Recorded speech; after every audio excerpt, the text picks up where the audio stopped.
আজকে আমরা আরেকটি গল্প পড়ব ক্লাস 12-এর। গল্পটি সৈয়দ মুস্তফা সিরাজের লেখা ভারতবর্ষ। সৈয়দ মুস্তফা সিরাজ আমাদের মুর্শিদাবাদের সন্তান। 1930 সালে মুর্শিদাবাদের খোশবাগপুর যে গ্রাম, সেই গ্রামে তিনি জন্মগ্রহণ করেছিলেন। মারা গেলেন 2012। দীর্ঘ সাহিত্য জীবনে অসংখ্য উল্লেখযোগ্য উপন্যাস, গল্প লিখেছেন। অলিক মানুষ, মায়া মৃদঙ্গ বিখ্যাত উপন্যাস। আমরা যেটা পড়ব ভারতবর্ষ। ভারতবর্ষ গল্পের পটভূমি স্বাধীনতার পরে বাংলার গ্রাম, কিন্তু এর যে আবেদন, সে আবেদনটি হচ্ছে চিরন্তন, শাশ্বত। আগের গল্পটি, মানিকের গল্পটি আমরা লাইন বাই লাইন, প্রত্যেকটি লাইন ধরে পড়তে পারিনি, কিন্তু এই গল্পটি আমরা সেভাবেই পড়ার চেষ্টা করব। তার কারণ অসংখ্য প্রশ্ন আসে, প্রশ্ন আসার সুযোগ রয়েছে। এমসিকিউ, এসিকিউ এই গল্পের বিভিন্ন লাইন ধরে। গল্পের বিষয়বস্তু সম্পর্কে খুব সংক্ষেপে আমি আগে বলে নিই প্রথমে, তারপরে আমরা শুরু করব। আগে প্রথমেই বললাম এক গল্পের নাম হচ্ছে ভারতবর্ষ, কিন্তু ভারতবর্ষ গোটা দেশ, দেশ তার একটা ছোট্ট চেহারা, একটা গ্রামের ছবি তুলে তার মাধ্যমে ধরেছেন এই গল্পে। পশ্চিমবঙ্গের এক গ্রাম, এই গ্রামের চেহারাটা কিন্তু আজকের অনেক বদলে গেছে। এই গ্রামের কথা বলতে বলতে যদি আজকের গ্রামের সঙ্গে তোমরা মিলাতে চাও, তাহলে কিন্তু সমস্যায় পড়বে, তার কারণ গ্রামের চেহারা আজকে বদলে গেছে। কিন্তু এই গল্পের যে বক্তব্য, গল্পের যে বার্তা, গল্প পাঠকের কাছে যে খবরটা পৌঁছে দিচ্ছে, যে সংবাদটা পৌঁছে দিচ্ছে, সেটি কিন্তু আজকেও প্রাসঙ্গিক। খালি প্রাসঙ্গিক বলবো না, আরও ভীষণভাবে প্রাসঙ্গিক। গল্পের কেন্দ্রীয় চরিত্রে রয়েছে এক বৃদ্ধা। বৃদ্ধা হয়তো ভিক্ষা তার জীবিকা। গ্রাম থেকে আরেক গ্রামে ছোট লাঠি হাতে সে চলেছে। আশ্রয় নেই গ্রামে, সেই গ্রামে একটি গাছের খোঁদলের ভেতর সে আশ্রয় গ্রহণ করেছে। দোকান থেকে টাকা দিয়ে সে চাও খেয়েছে। দীর্ঘ বয়স, খয়াটে চেহারা, রুগ্ন।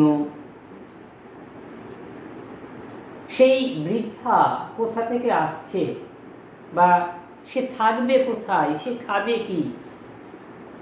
গ্রামে কিন্তু এই নিয়ে খুব বেশি ঔৎসুক্য সৃষ্টি হলো না, বা প্রশ্ন জাগলো না কোথায় থাকবে বা তার খাওয়ার ব্যবস্থা ইত্যাদি। হঠাৎই আবিষ্কার হলো বা আবিষ্কৃত হলো যে বৃদ্ধা মারা গিয়েছে। একদল মানুষ তাকে নদীর চড়ায় ফেলে আসলো, আর আরেক দল মানুষ তার কবরে ব্যবস্থা করল। খুব দ্রুতই গ্রামবাসী যারা মানুষ ছিল, মানুষ থেকে তারা দুটি সম্প্রদায়ে বিভক্ত হয়ে গেল, হিন্দু এবং মুসলমান। হয়তো মানুষ থাকলে হিন্দু বা মুসলমান হওয়া যায় না, বা হিন্দু মুসলমানে বিভক্ত হয়ে গেলে খুব দ্রুত মনুষ্যত্ব এই বিষয়টি মানুষ ভুলে যেতে পারে। তার ফলে যে মানুষগুলি এই বৃদ্ধা কি খাবে, কোথায় থাকবে, কিভাবে বাঁচবে, এই বিষয় নিয়ে বিন্দুমাত্র মাথা ঘামায়নি। সেই মানুষগুলি বৃদ্ধা মৃত্যুর পর বৃদ্ধার কিভাবে সৎকার হবে তাই নিয়ে বিভক্ত হয়ে গেল, এবং তাই নিয়ে একটা ভয়ঙ্কর উত্তেজনাকর পরিস্থিতির সৃষ্টি হলো, দাঙ্গার সৃষ্টি হলো। এরকম প্রচুর দাঙ্গার অভিজ্ঞতা আমাদের দেশ দেখেছে, অনেক কটি দাঙ্গা। আমাদের পশ্চিমবঙ্গে বসে হয়তো আমরা দাঙ্গার বিভৎস যে দৃশ্য সেগুলির খুব বেশি মুখোমুখি হয়নি।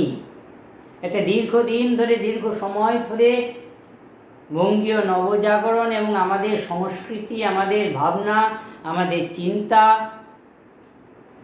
এগুলো আমাদেরকে দাঙ্গার বিরুদ্ধে আমাদেরকে প্রাণিত করেছে, দাঙ্গার বিরুদ্ধে রুখে দাঁড়াতে শিখেছে। কিন্তু এর আগে আমাদের দেশের স্বাধীনতা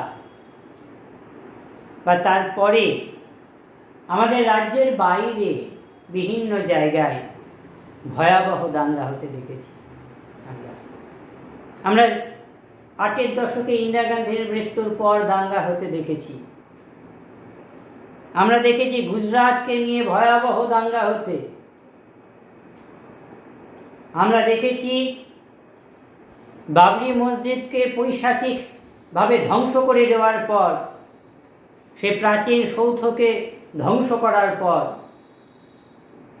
সে বর্বরচিত ঘটনার পর বিভিন্ন জায়গায় দাঙ্গা ছড়িয়ে দেয়। কেন দাঙ্গা হয়? বাইরের দেশে তো এত সহজে দাঙ্গা হয় না। আমরা খুব সম্প্রতি আমেরিকায় দেখেছি, আমেরিকায় এক পুলিশ অফিসার এক কৃষ্ণাঙ্গকে, নিরীহ কৃষ্ণাঙ্গ, সে আক্রমণও করছিল না, তার অনায়াসে সামনে দাঁড়িয়ে তার পিঠে 7 বার গুলি বৃষ্টি করেছে। আর আরেকজন বীর অফিসার, সে তো পা দিয়ে চেপে নিঃশ্বাস বন্ধ করে আরেক কৃষ্ণাঙ্গকে হত্যা করতে দেখে আমরা দেখেছি আমাদের সংবাদ মাধ্যমের মাধ্যমে। এর পেছনে রয়েছে বর্ণবিদ্বেষ। শ্বেতাঙ্গ জাতি আমেরিকায় ভীষণভাবে রয়েছে। আমেরিকার প্রশাসন এটাকে প্রমোট করে, এটাকে ব্যবহার করে, কৃষ্ণাঙ্গদের প্রতি ঘৃণা। আর আমাদের দেশে খুব সুকৌশলে রাজনীতিবিদ অথবা প্রশাসক যারা সরকারে রয়েছে, তারা ক্ষমতা লাভের খেলার অথবা ভোটের রাজনীতির গুটি সাজানোর জন্য দাঙ্গা ঘটান।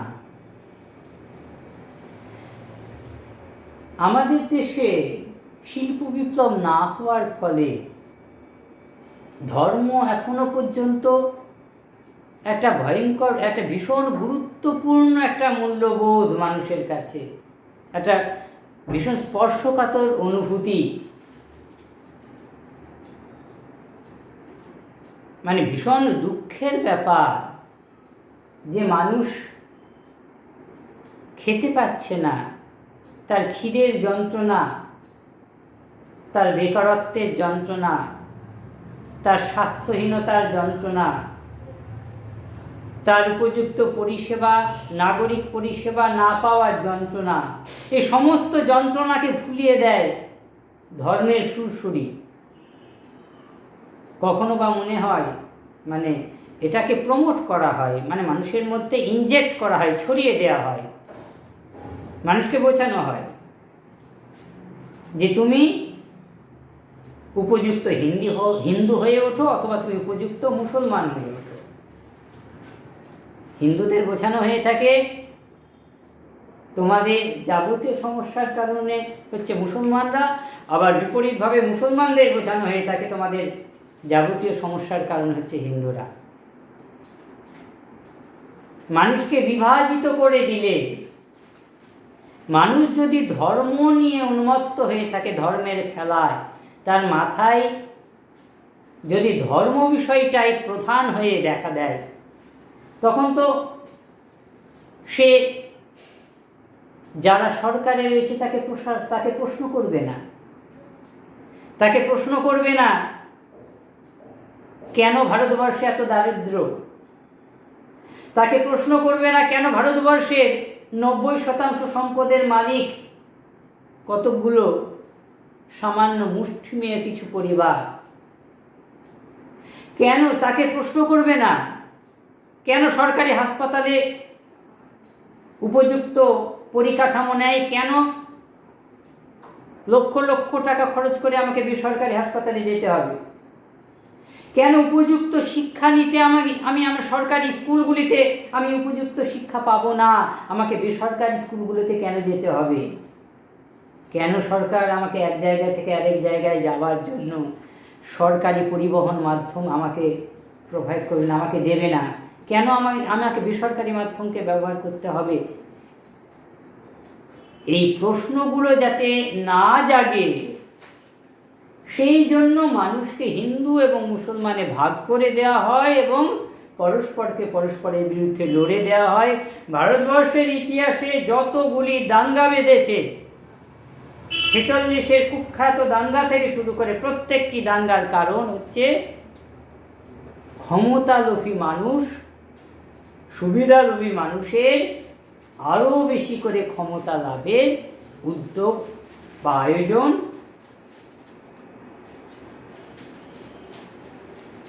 এই গল্পে ভারতবর্ষের এক প্রত্যন্ত গ্রামে, পশ্চিমবঙ্গের এক গ্রামের ছবি।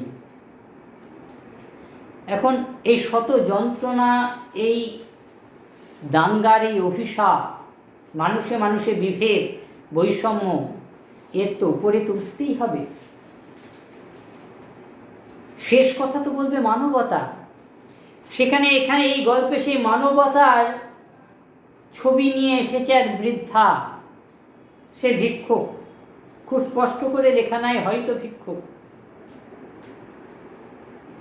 তাকে বারবার করে প্রশ্ন করা হচ্ছে যে সে হিন্দু না মুসলমান। সে কিন্তু নিজের পরিচয়কে, সেই হিন্দু বা মুসলমান এই সাম্প্রদায়িক পরিচয়কে অস্বীকার করছে। সে বারবার করে বলতে চাইছে, সে গালিগালাজ করছে যারা তাকে দাগিয়ে দিতে চাইছে, যারা তাকে আঙুল দিয়ে বুঝিয়ে দিতে চাইছে যে তুমি হও হিন্দু, তুমি নইলে তুমি মুসলমান। এই পরিচয়কে সে অস্বীকার করতে চাইছে। সে গালিগালাজ করছে যারা এই প্রশ্ন তার সামনে ছুড়ে দিচ্ছে। সে বলছে, দেখতে পাস না আমি কি? আমি যে মানুষ, তোরা দেখতে পাচ্ছিস না? অর্থাৎ হিন্দু হয়ে ওঠা বা মুসলমান পরিচয়, এই পরিচয়ের থেকে অনেক বড় হচ্ছে মানুষ হিসেবে পরিচয়। আমরা যখন বারবার সমস্ত পরিচয়ের মধ্যে আমরা বারবার হিন্দু হয়ে ওঠার চেষ্টা করি বা আমরা বারবার মুসলমান হয়ে ওঠার চেষ্টা করি, সেই সময় দাঁড়িয়ে লেখক পাঠকের কাছে এই বার্তা ছড়িয়ে দিতে চাইছেন, মানুষ হয়ে ওঠো। এখন হিন্দু এবং মুসলমানের সাংস্কৃতিক আদান প্রদান যত বেশি বাড়বে, এই বিভেদ বৈষম্য তত কমবে। একদিকে যেমন ভারতবর্ষের বিভিন্ন প্রান্তে এই বৈষম্য, বিভেদ, এগুলোর সৃষ্টি রয়েছে, ধর্মের নামে উন্মত্ততা বাড়ছে, আর অন্যদিকে এর বিরুদ্ধে পাল্টা লড়াই, সংগ্রাম, তার ইতিহাসও সৃষ্টি হচ্ছে। খুব সম্প্রতি একজন নারী, তিনি আমাদের দেশের প্রথম ধর্মহীন নাগরিক হিসেবে নিজের স্বীকৃতি আদায় করে নিয়েছেন রাষ্ট্রের কাছে। রাষ্ট্র কিন্তু এই স্বীকৃতি দিতে চায় না। সমস্ত ফর্মে লেখা থাকে হিন্দু না মুসলমান, অর্থাৎ রাষ্ট্র কিন্তু মানুষকে হিন্দু এবং মুসলমান এই দুই ধর্মে বিভাজিত বা আরও কিছু যা রয়েছে বিভাজিত করে দিতে চায়। কিন্তু এর বিরুদ্ধে সচেতন মানুষ, তারা মানুষকে স্বপ্ন দেখায়, মানুষকে মিলনের গ্রন্থিতে আবদ্ধ করার চেষ্টা করে এবং ধর্মীয় পরিচয়কে অস্বীকার করার চেষ্টা করে। কখনো বা যে টাইটেল সেন, ঘোষ, মণ্ডল, শেখ, রহমান, যেগুলো আমাদের ধর্মীয় পরিচয় বহন করে, এখন প্রবণতা দেখা যাচ্ছে অনেকেই এই টাইটেলগুলিকে বর্জন করছেন, ধর্মীয় চিহ্নগুলিকে অস্বীকার করার চেষ্টা করছেন। এগুলোও কিন্তু আমাদের মানুষ হয়ে ওঠার একটা কিন্তু পরিচয়, একটা চেষ্টা, তার চিহ্ন। আমরা গল্পে ঢুকে যাব। গল্পের প্রথম অংশটুকুই আমরা খালি পড়ব আজকে। 3টে তো ক্লাস লাগবেই। গল্পের প্রথমে রয়েছে আমাদের বাংলার এক গ্রামের ছবি। আমরা শুরু করি। পিচের সড়ক বাঁক নিয়েছে যেখানে, সেখানে গড়ে উঠেছে একটা ছোট্ট বাজার। পিছনে গ্রাম ঘন বাঁশবনে ঢাকা। গ্রামের চেহারা, গ্রামে শুরু হচ্ছে পিচ রাস্তা, যেখানে গ্রামে গিয়ে মিশছে, সেখানে একটা বাজার গড়ে উঠেছে। খুব স্বাভাবিকভাবে যে কোনো গ্রামের বাজার ঠিক রাস্তার কাছে পিঠেই হয়, যাতে আশেপাশের মানুষ সেই বাজারে পৌঁছতে পারে। গ্রামে বিদ্যুৎ নেই, তাই মাঝে মাঝে বিমর্ষ সভ্যতার মুখ চোখে পড়ে, যখন কিনা কাঁচা রাস্তা ধরে সবুজ ঝোপের ফাঁকে এগিয়ে আসে কোনো যুবক বা যুবতী, পরনে যা পোশাক তা আমেদাবাদের কারখানায় তৈরি। আচ্ছা, এখানে একটা প্রশ্ন উল্লেখযোগ্য একটা দেখো, বিমর্ষ সভ্যতা, সভ্যতার চিহ্ন কি? যে সে যে পোশাক পরছে সেটা আমেদাবাদের কারখানায় তৈরি। আজকের পোশাক আধুনিক পোশাক, কিন্তু সভ্যতার এই চিহ্ন থাকলেও সভ্যতা বিমর্ষ কেন? বিমর্ষ এই কারণে, তার কারণ গ্রাম নিষ্প্রদীপ, মানে গ্রামে বিদ্যুৎ নেই, কিন্তু বাজারে বিদ্যুৎ রয়েছে। বাজারে কি রয়েছে প্রশ্ন আসতে পারে, এমসিকিউ বা এসিকিউ।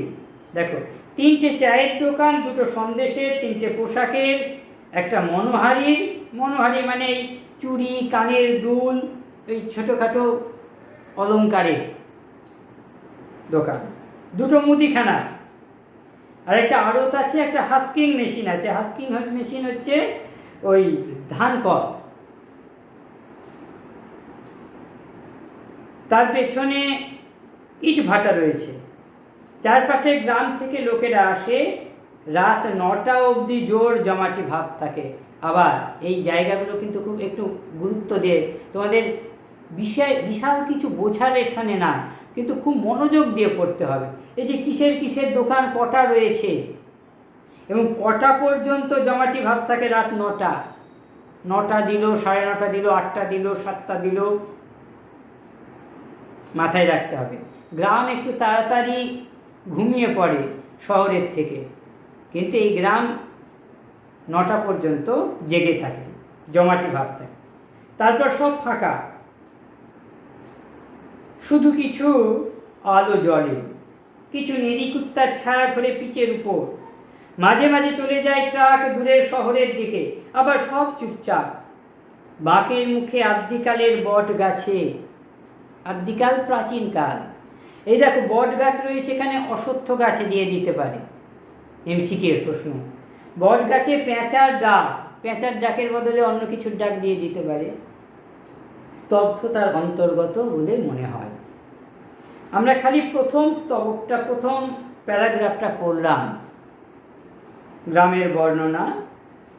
এরপরে সেই সময়, শীতকালের সময়, তার আবহাওয়া, সেটা দিয়ে আমরা পড়া শুরু করলাম। আজকে ছোট্ট করে আমরা খালি পড়াটাকে শুরু করলাম, আমরা জাস্ট গল্পটার বিষয় সম্পর্কে জানলাম এবং বাজারের বর্ণনা, এইটুকুই আমরা আজকে পড়লাম। আবার আগামী ক্লাসে দেখা হবে।